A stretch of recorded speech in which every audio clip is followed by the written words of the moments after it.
Cyber tools are only as useful as the data they receive to analyze.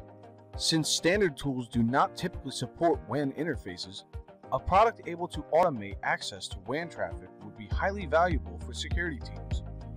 Enter the OMX 3200. The OMX is typically deployed behind passive optical taps directly fed from telco network protocols such as DWDM, OTN, and SONET SDH.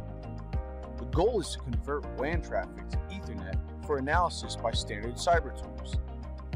First, the OMX auto-discovery process instantly reveals the detailed signaling structure, including transmission rate, OTN tributaries, and SDH containers.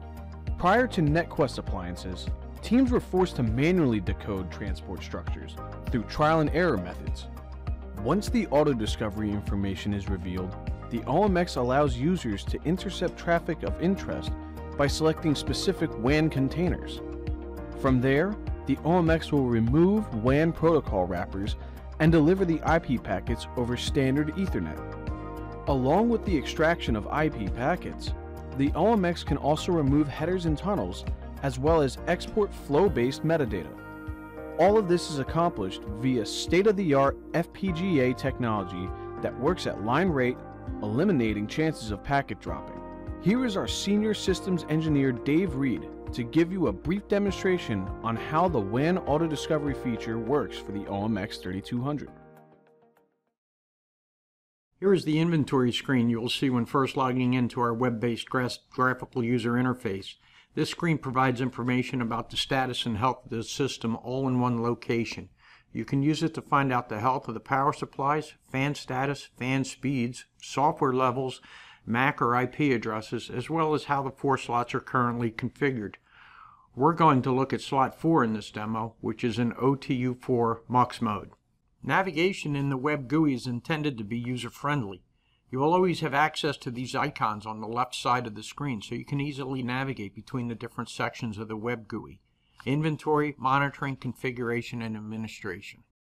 When you select the administration tab, you can see where you do the basic system configuration. Setting the slot mode is done here. You can pick a slot number and assign different modes based on your application. Each one of the modes is a purpose-built FPGA image that allows the OMX to perform different applications, such as metadata, WAN intercept, SDH channelization, and more. We'll continue with the OTU4 MUX mode with SDH channelization to demonstrate some basic functionality of the OMX. On the Configuration tab, the button with the gear is where you'll set things up. You can see the tabs near the top of the window change based on the slot, and in the top right corner you can see your mode for the selected slot. We'll use slot 4 and we'll click Run Discovery. Typically, if Discovery has never been run on a port, it will appear blank as it is here. When you hit the Run Discovery button, you will see the discovery state change to searching, and the progress shows where the discovery is along the elapsed time. This current setup should take about 40 seconds. This could vary depending on what configuration you have set up and the type of traffic you are ingesting. The results will appear below, as well as the green button to show that your discovery is completed. So you can see several tributaries were discovered. Some are identified as Ethernet, and here is our SDH channelized tributary. Now we'll show you how to easily connect the traffic flowing into these input ports to our output ports. To connect an Ethernet port for output, you simply click Add Connection in the column directly next to it. It will give you a success message, and a check mark under the status column indicates the connection is established.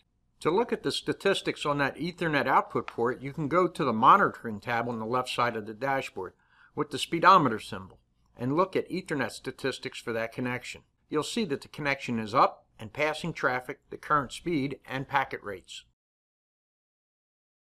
For SDH, you can look at it decoded. Here you see 4 VC416C containers, basically STEM16s inside of a STEM64 carrier over OTU4.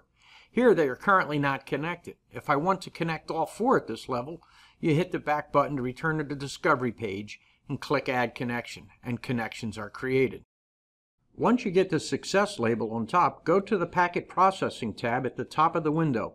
You'll see the SDH channelized signal is connected, as well as a tab that shows all 4 containers connected, along with the details of the configuration, VLAN ID, source and destination MAC addresses. If you notice, these are unique on a per container basis.